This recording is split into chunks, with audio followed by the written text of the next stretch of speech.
Hey, thanks for stopping by. And sorry for keeping you away from lunch. I'll try to make it quick. So a lot of folks already know me. For those who don't, I'll give you an introduction. But what I'm here to talk about today is stepping back, taking a pragmatic look at what has happened over the past 7 years. And we have been talking about a lot of design patterns that have evolved.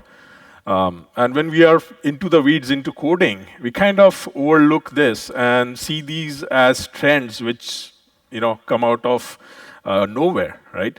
The question is, will Node continue to outshine, right? So that's about me.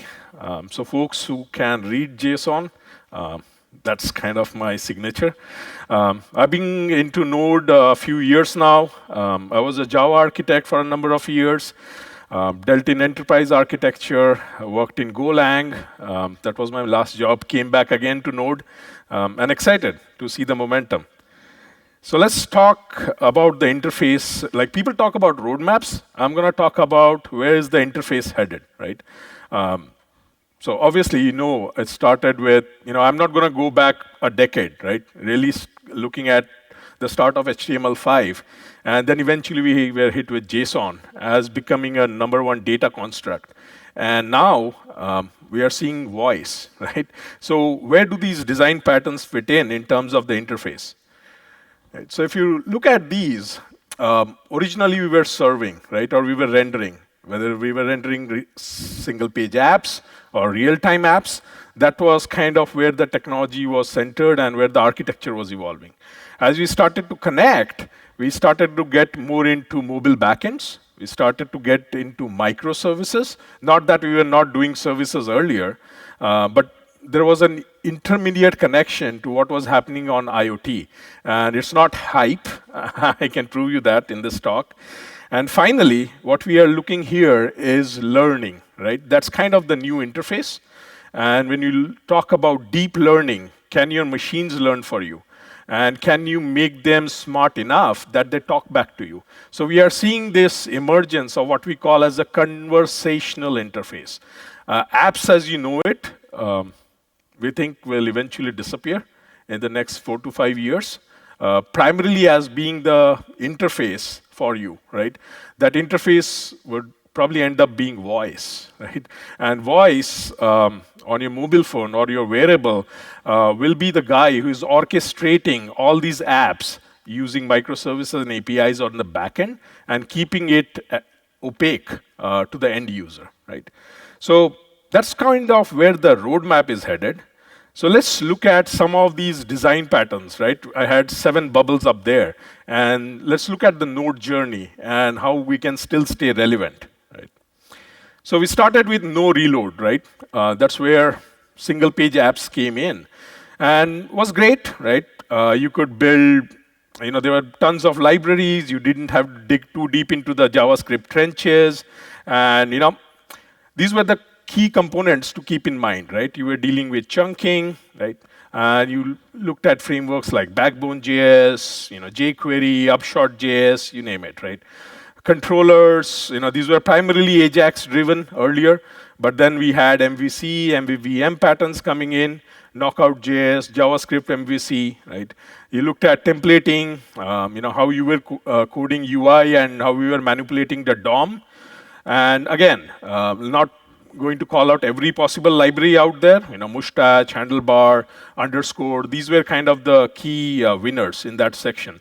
And finally, we came to things like routing, right? And again, I think real-time communication is kind of the one to call out. And I have a section dedicated to real-time. But the early adoption was more along the lines of Socket.io, right? Or maybe HTML5 WebSockets, right? Or SignalR for that instance. And when we talk about local storage, people saw a promise in using the local browser storage that HTML5 gave you, right? So that was kind of the early ways, right? So there are some helpful but not mandatorily needed frameworks, and both on the front end and the back end to look at.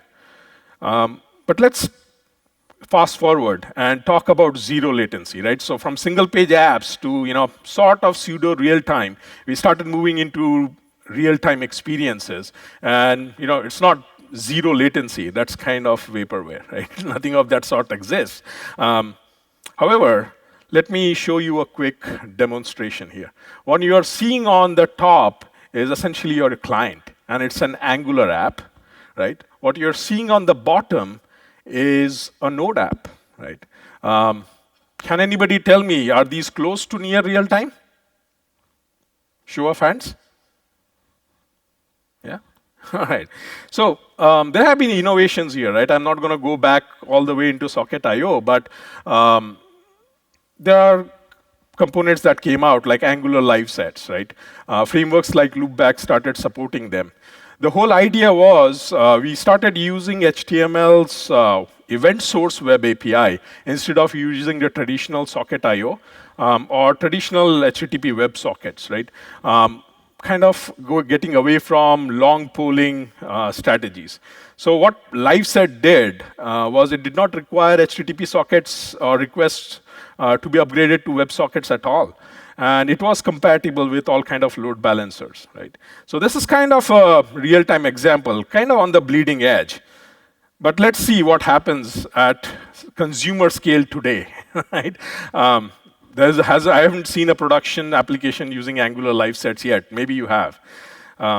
This is kind of the hell we are looking at, right? And I'll name you. You can see, like, courtesy of the customer who's using this, right? This is the last shop you'd expect them to be. This came out of LinkedIn, right? And then they started normalizing, right? They had so many data pipelines that they needed to normalize.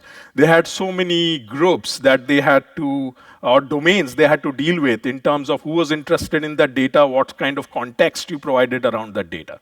And eventually, they came to a realization that we need a consolidated data pipeline where you can have multiple ingestion channels and put that onto some kind of a message bus on steroids and have uniform interfaces where different apps, log searches, text analysis, voice analysis can pull off, right? So again, this came out of the guys working at LinkedIn who created Kafka, right? So that's kind of the Kafka architecture right there for you. So I have a quick trivia. You don't need to raise hands here. Shoot me a note. But guess who's this? You can raise hands, the folks who got this. Anyone? Just look at the data and what the data represents, kind of representational. Right. Okay. Shoot me a tweet, and there's a raffle for you. All right. And I'll announce what it was at the end of the day. So let's start taking a look at the new #1 interface, right? This was kind of what was design pattern number 3, mobile, right? So mobile wasn't new.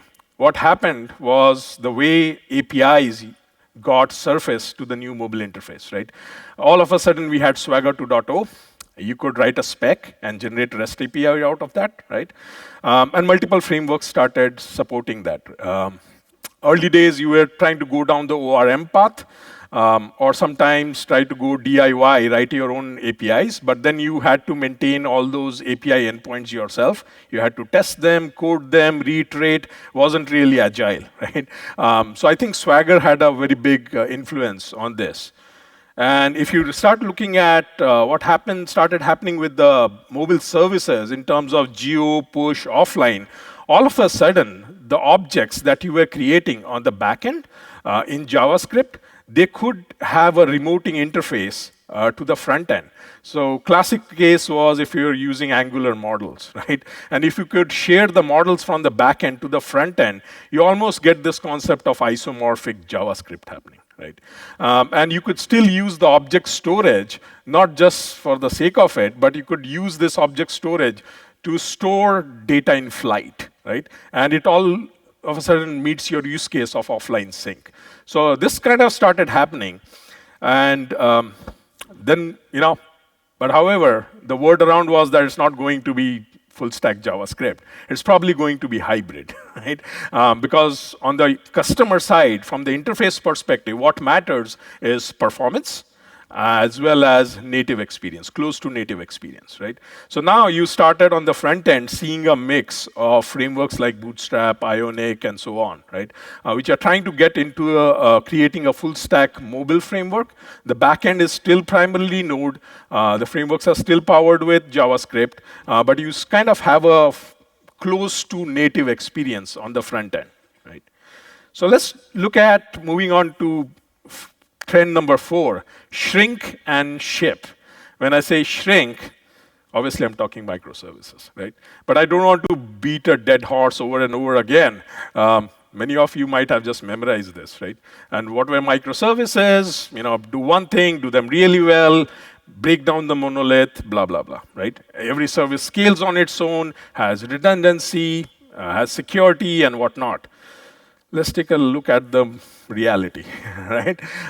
So that's what is in the enterprise today, a bunch of polyglots, right? So that's kind of the implementation of Netflix OSS using Spring Cloud, and they were trying to move away from that. But you'll always have coexistence, right? And when you talk about coexistence, you also need to think in terms of transactional context. Can you pass a transactional context from JavaScript to Java to Node to a backend MongoDB database? You're not going to have a pure architecture. I would love to be a purist. So if you are a purist, you can do something like this, right? We built a pattern at Joyent called as autopilot pattern. And this is kind of a pattern we are inviting more and more developers to contribute to that. There's an orchestrator, and you can bring your own scheduler to it, be it Kubernetes, be it Marathon, whatever. We use console. There are different options at CD as your registry. Triton is essentially our data center orchestration open source software. And we picked Docker as one of the runtime platforms. And there are different choice components, right? Seneca was probably the #1 microservices node framework that got out. We talked about how brought in Happy, we put InfluxDB, and Smart Things. So there's a live demo running at the booth if you want to take a look at this, and I'll pass this deck along. But net, now we are seeing a new affinity in the stack, right? Node and Docker. Why? Nobody asks the question why. Just because it's easy to deploy? No. The fundamental concept there is a microservice is supposed to be immutable. If you are pushing a change, you're updating a microservice, update it on the laptop, push a new build out, right? And that concept, it's very minimalistic, and it's immutable. That concept goes hand in hand with how you build and ship Docker-based applications, right? So that's where the affinity comes in. Let's talk about reconnect. Let's tie this all together, right? We've talked a bunch of technologies. So here's some of the IoT hype wash, right? It's actually hard to put all of IoT landscapes into a single canvas. I tried to take a stab at this, but primarily there are 9 domains, right? Starting with wearables to smart offices, homes, logistics, industrial automation, you name it. So there's the device side of the house. A bunch of those devices are analog, and they were not digital. They did not actually talk REST API or HTTP. So you needed a bunch of gateways, right? These were gateways which worked on the edge, did protocol transformation, made them work REST API. And on the cloud, you actually needed an API gateway for these devices to register, for these devices to authenticate, for these devices to send the state and updates. And then you needed an analytics system which could track data from millions and millions of these tiny devices and sensors, and then go and analyze and report on them, right? So there are some real-time API gateways. There's one being developed by Strongloop. I used to work there. Kind of cool. You're looking at dealing with multiple protocol bridges, right? There's MQTT, there's obviously Browserify, and then there is node-style Redis. And then, obviously with the bridge, you can go streaming text protocol, Stomp, or you could go essentially broker style and get the data in. Couple of things to note from a Samsung side. Now Joyent is part of Samsung. We started working on some projects, good ones. JeriScript is coming in. It's a super lightweight JavaScript engine, runs on a microcontroller with as less as 64 kilobytes of memory footprint, right? And works on a variety of devices. There's And then there's IoT.js, which is actually built on top of JavaScript. There's uncanny similarity with Node there. It actually uses libUI as well for async transactions. But that's what's getting ported, right? So we were doing a lot of science projects on Raspberry Pis. But when you start building something industrial grade, you need to look at these kind of frameworks, right? So the last one I want to cover is about learning and conversational interfaces, right? So we had been building chat servers for a long, long time. We didn't really build a bot, right? And now we are seeing an explosion of chatbots. These are learning. So on the left, you essentially have a Pikachu game talking back to you. So what's important, right? There are a bunch of static responses that you can code in. But they are not good enough, right? There's no single answer. What you really need to get into is response generation and dynamic models, right? And dynamic models are also called as generative models, and generative models are really hard to do. So you have to, the main challenge is how do you train the system to learn and respond, right? So you can have multiple events that are coming in, and based on those events, every event has an intent, and every event has an entity attached to it, right? And as your bots handle these kind of events, can you train the system? Maybe you start statically responding to them, right? But then can you put in some machine learning to build in automatic responses, and responses which are important. So next thing that will gonna happen is you're going to talk to Siri on your iPhone, and it automatically knows that there's a bunch of events that's coming in from your car, from your smartwatches, from your wearables, gets you your location. So it kind of puts your question that you're asking to Siri in context and gives you an answer which is kind of related to that context, right? So, hey, I'm out and I'm searching for food. You could tell Siri, hey, I am hungry.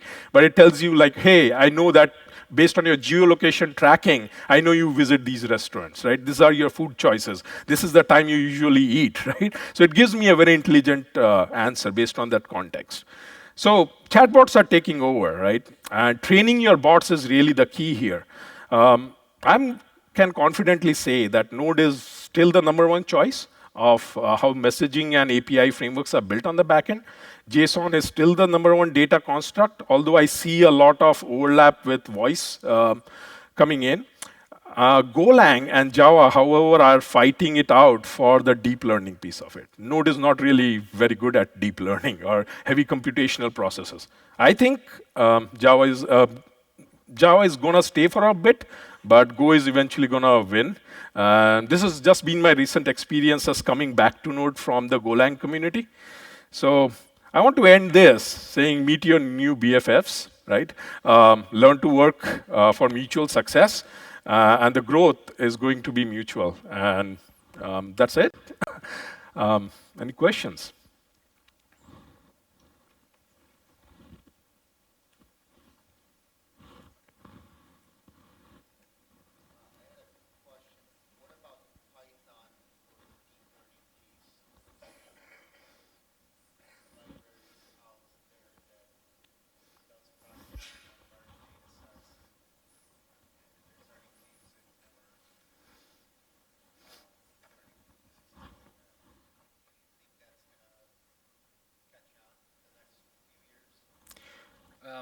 Actually, if you could please use the microphone in the middle of the room to...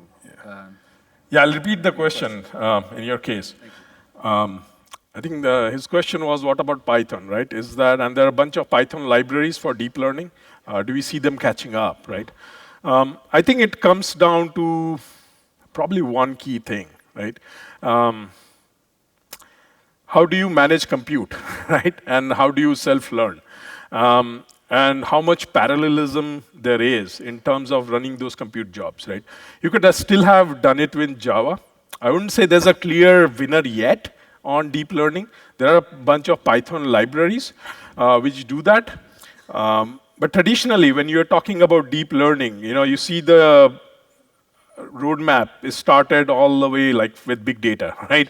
You went from Hadoop, you went to MapReduce, you went to streaming, right? Spark, Storm, and eventually you are dealing with real-time streaming technologies. Even Java has started doing this, right?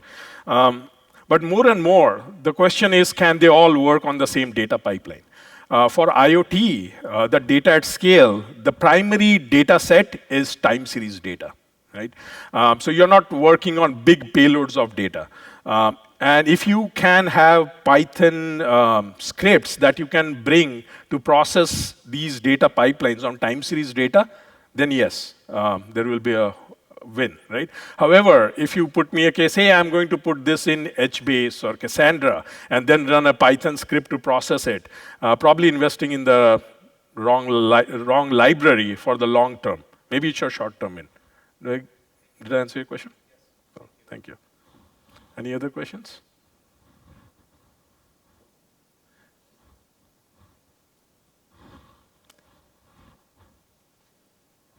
Okay, so for the guy who tweeted me, you are in the raffle, but I'll give you that answer. Who this is? That's Uber. Okay. They're probably one of the only two super large messaging companies who use Node at the core. But then some of the core services are getting re-architected in a mix of Node and Go, right? Particularly Go, and it's kind of best at it, right? If you're very I/O intensive, if you're looking for massive parallelism, pick Node, right? If you're really looking at very compute-heavy jobs and making using of all the cores on your machine, and still being lightweight and very agile with it, go look at GoLang, right? So it's going to be a polyglot. I'm not sure it's going to be a pure architecture anymore. Makes sense? Cool. That's it. Thank you.